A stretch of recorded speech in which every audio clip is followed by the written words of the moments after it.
Recently, there has been a plea to rename the widely renowned Boneless Chicken Wing due to its misleading appellation. Many countries accepted this inaccuracy the same way many accept drinking milk from an animal as perfectly natural. A great man named Andrew Christensen made his appearance at the local city council, rallying for a change in this standardized naming system. The passion that arose from this man's speech spoke volume and touched my heart at an emotional level. He deems that his city has the opportunity to become a social leader as he derives and proposes a rebranding for Boneless Chicken Wings because of the fact that nothing in the name represents that cut of the meat.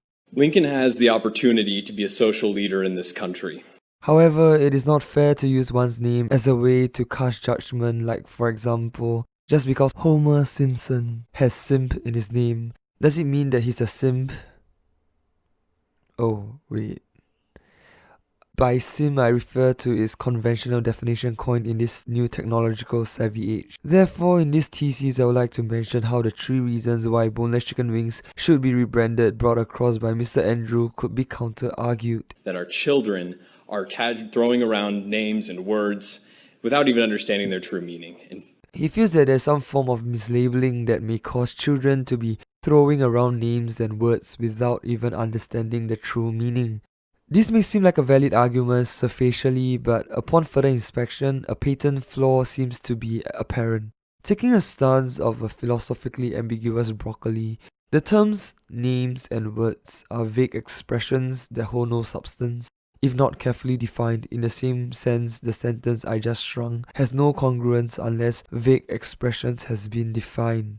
As presented by the alternative definition of expressions, it is evident that a look on someone's face that conveys a particular emotion doesn't fit the expected criteria because none of the nouns have faces to express their emotions. They are ultimately not human nor sophisticated piece of artwork. Therefore, the argument here completely collapses when the words have more than one meaning and hence their true meaning diluted. This is why the term douchebag makes a lot of sense when it is yelled across a parking lot rather than in a shower. The only redress to prevent children from throwing around names and words that they have no grasp of is through education and motivating them to read the dictionary. The further benefit of a kid who constantly reads a dictionary is that the probability they gain superpowers is skewed in their favor regardless of physical attributes.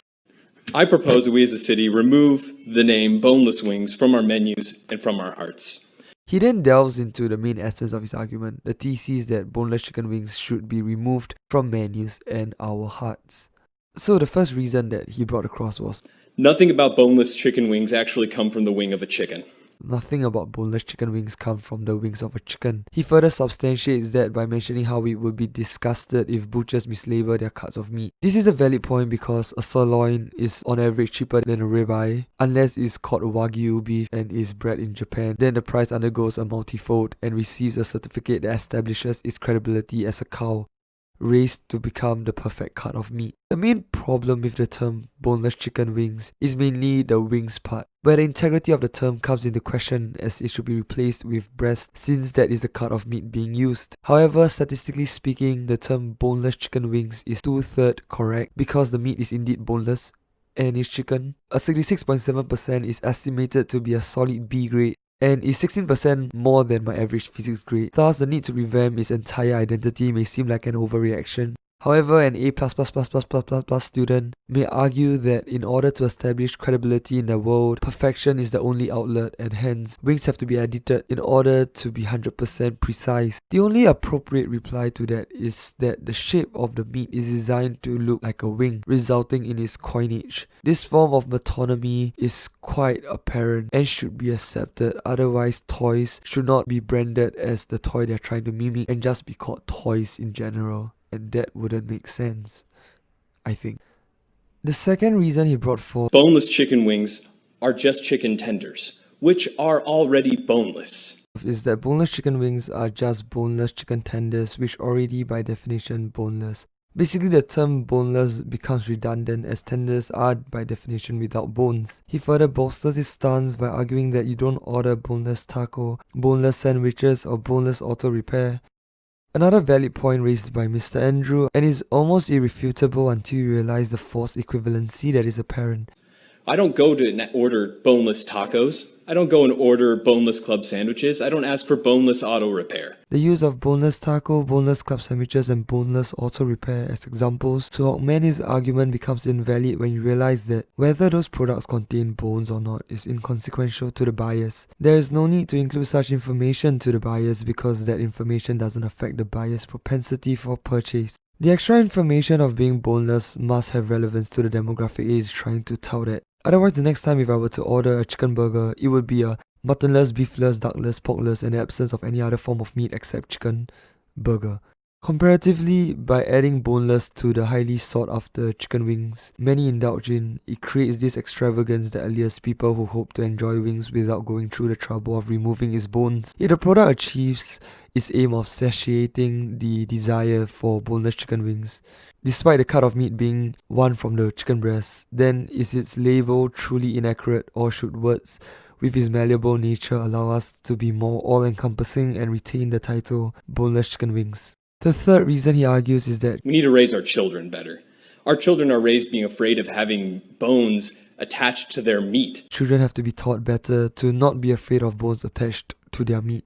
We need to teach them that the wing of a chicken is from a chicken. Learning that meat inherently has bones and to accept that the wings of a chicken is from a chicken. This is the part where his elaboration starts to weaken because no one disputed that the meat was not from a chicken. It was established from the very beginning that the meat is from chicken and that the conflict with the dish's naming arises from the lack of wings and has nothing to do with the type of meat.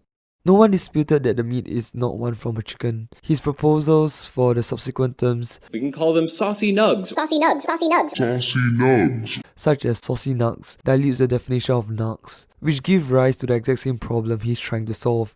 Moreover, instead of viewing that children grow up to be afraid of bones attached to their meat, why not tweak one's perspective and view the creation of boneless chicken wings as an innovation that aims to increase the average comfort level of a human being? Possessing such critical and innovative ideas are qualities children should be inculcated with. Therefore, it can also be argued that the prevalence of products such as boneless chicken wings could be the source of inspiration for children to learn that in life, there is no such thing as an absolute truth. The only way to solve the world's toughest problems come from one's wheat. Overall, the passionate speech delivered by Mr. Andrew definitely earned my respect as he argued for a change that may seem laughable to many, but he followed his heart and tries to bring forth a change to an issue he truly believes in.